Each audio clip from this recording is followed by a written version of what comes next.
So I'm Lois Frank, and from Atlanta. It's my pleasure to be able to present an award this morning on behalf of all of us. The Albert D. Chernin Award is presented each year to a member of the Jewish community who reflects the core values of Judaism and its commitments to social justice, while also guarding the protection of the Bill of Rights, particularly the First Amendment. The award was created in honor of Al Chernin of blessed memory, who served as the executive director from 1975 to 1990 of the then National Jewish Community Relations Advisory Council, now JCPA. It was during those years that the plight of Soviet Jewry was on the front burner. The moral majority under President Reagan precipitated issues concerning church-state separation. In Israel, there was a rising settler movement. The Ethiopian Aliyah was starting. Holocaust education was expanding. And perhaps most pointed in the case of this award was that during those years, the neo-Nazis attempted to march in Skokie, Illinois. And for those who don't remember that march, it was a particularly painful conflict because of the First Amendment protections of speech and to gather and assemble, but because it was a community that was the largest single community outside of Israel of Holocaust survivors. So this was during Al Chernin's watch. This award was created really to honor the icons of our generation, and that it has. And I think if you look in last night's materials, you'll see the list of all the distinguished honorees through the years. I just want to name just a few to give you a taste of this. Rabbi Eric Jaffe, Justice Ruth Bader Ginsburg, Senators Barbara Boxer, Ron Wyden, and Frank Lautenberg, Rabbi David Saperstein, Alan Dershowitz, David Lukens, Stu Eisenstadt, Deborah Lipstadt, Ruth Messenger, truly the giants of our generation. And this year, it's our pleasure to present Nancy Kaufman, the CEO of the National Council of Jewish Women, as the 2019 recipient.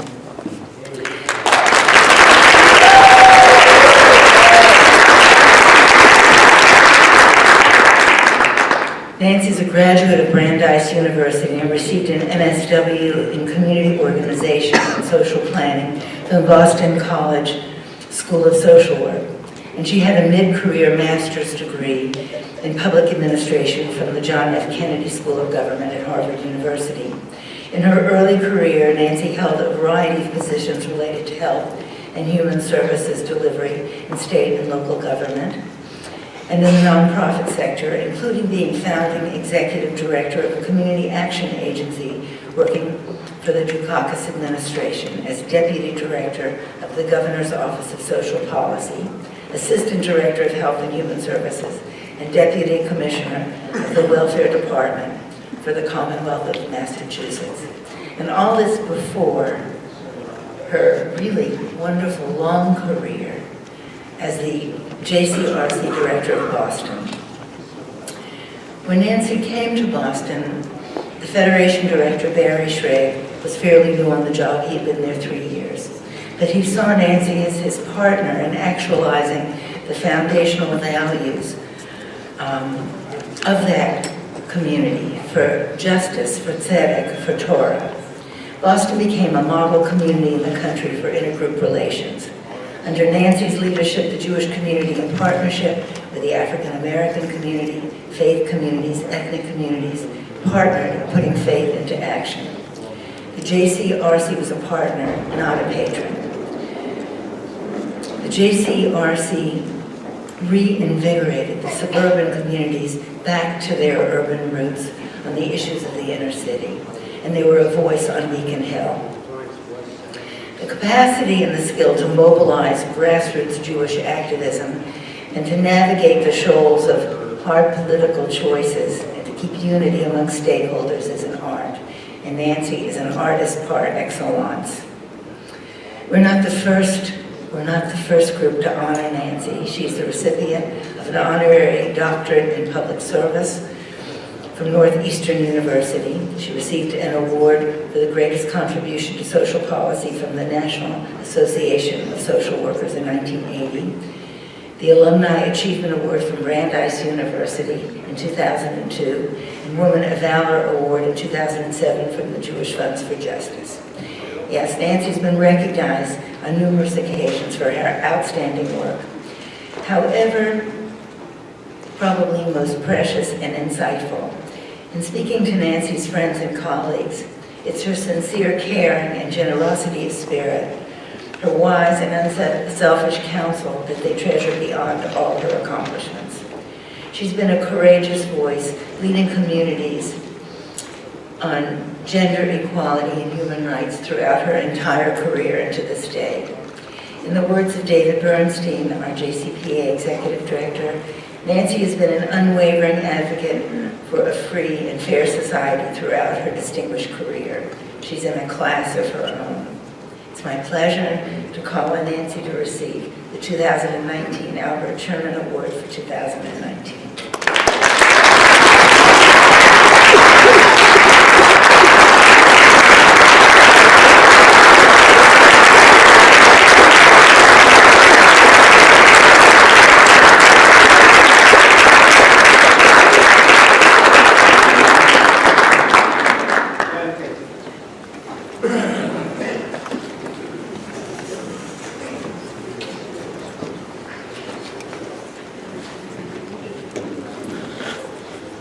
Good morning. Morning. Morning. Those of you who know me know how much I love the early morning.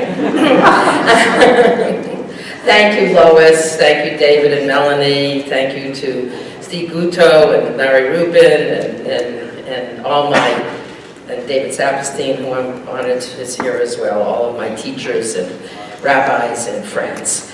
I'm really deeply honored and humbled to receive the Albert D. Chernin Award.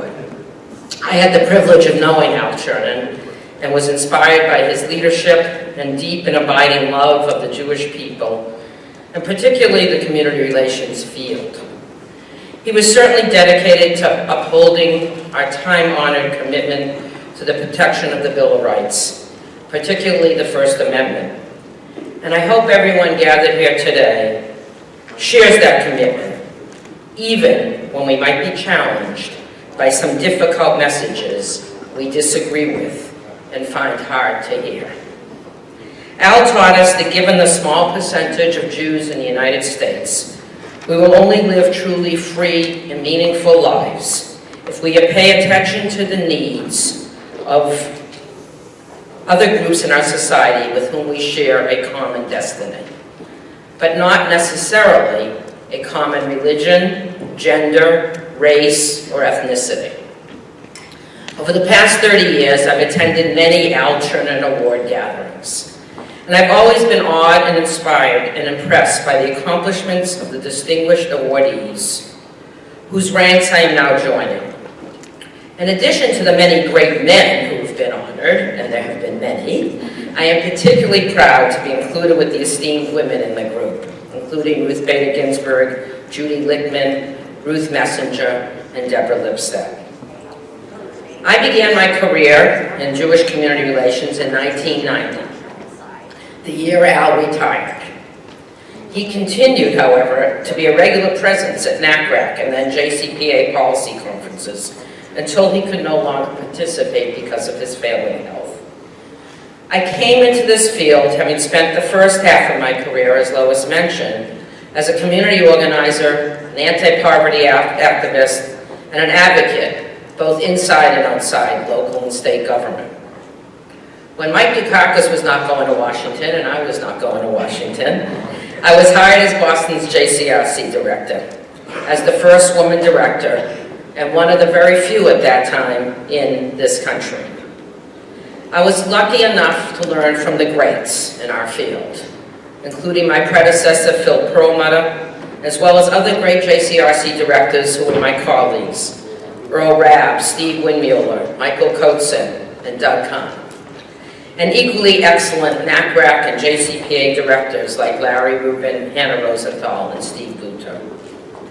My vision when I began in 1990 was to transform Boston's Jewish community to a place where tzedek, justice, became essential to Jewish life as Jewish learning and caring already were, and to bring the community together to better know our sisters and brothers living in Israel and the former Soviet Union. To this end, I partnered with Boston's Jewish Federation leader, Barry Schrade, and together we modeled something we both believed in deeply. You cannot have Torah without justice, and you cannot have justice without Torah. And all Jews should be united in this common purpose. My vision for building a community committed to justice was to figure out how to re-engage our largely suburban Jewish community with their urban roots, and to develop people-to-people partnerships with our sister cities in Haifa and Dnipropetrovsk, Ukraine. And engage we did. We built a model that connected synagogues with churches, social service agencies, day schools, and JCCs with community partners in Boston and abroad. And we created volunteer opportunities, beginning with the first Jewish Coalition for Literacy in the country, continuing with the Telem Teen Social Justice Program, followed by a program for young adults called Reach Up.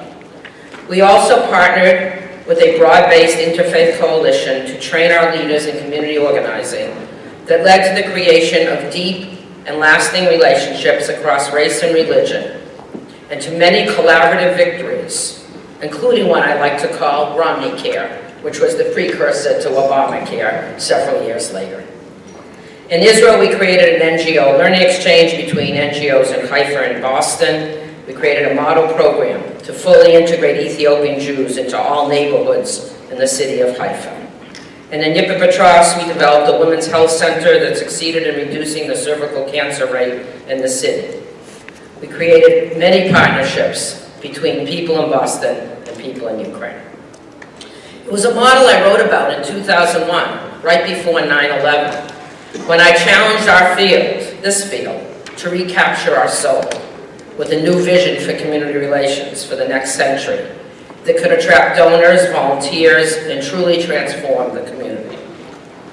Sadly, that vision was not fully realized in many parts of the country because of the aftermath of 9/11, the Second Intifada in Israel, and the increasing and growing concern about anti-Semitism. Many communities began to turn inward around that time with a renewed, and in some cases an exclusive focus on Israel advocacy, rather than growing and expanding our commitment to working in coalitions to build a more just society. I'm proud to say that that was not the case in Boston, or in some of your communities represented here today. I'm particularly gratified that 8 years after my departure, Jeremy Burton, who's here today, and Nami Nadich, have continued to lead Boston's JCRC in a positive path forward, despite increasing pressures to circle the wagons and become once again a defensive rather than a proactive leader of social change in these challenging times. When I became CEO of NCJW 8 years ago, I continued to act on my commitment to Torah and tzedek, and have been proud to have developed a model in cooperation with Join for Justice to train our grassroots in using community organizing strategies to demonstrably increase the voices of women taking action locally and at the state and national levels. Action is the key word, and it should define our work as Jewish communal professionals and volunteers. We study, we educate, we organize, and we act.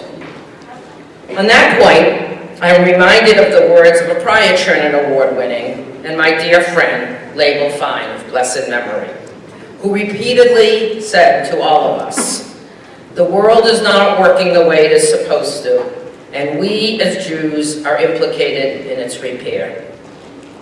Or as Rabbi Jonathan Sacks, former chief rabbi of Great Britain, reminded us in his inspirational book, To Heal a Fractured World, Judaism is a complex and subtle faith. We are here to make a difference, to mend the fractures of the world, a day at a time, an act at a time, for as long as it takes, to make it a place of justice and compassion, where the lonely are not alone, the poor not without help, where the cry of the vulnerable is heeded and those who are wronged are heard.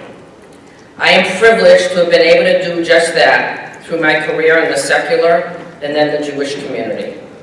For 20 years as Boston's JCRC director, and for the past 8 years as NCJW CEO, where I've been able to do this work through a particularly gender lens.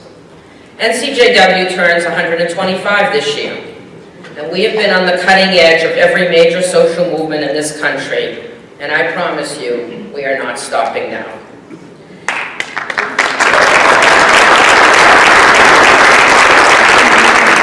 Miracles of miracles. The world around us has finally woken up and has discovered that it is women who will lead us on a path forward. God knows we have waited long enough to arrive at this day. Thank you, Nancy Pelosi, and the 102 women elected to the House, with more than a third elected for the first time. That's worth it. Plus giving us 24% women in the House and 25% women in the Senate. Clearly not the 50% we would like it to be, but we are certainly making progress nonetheless. In closing, I want to particularly thank all of my colleagues in this room, JCPA staff, JCRC staff, national agency staff, and especially the NCJW staff who are here with us today.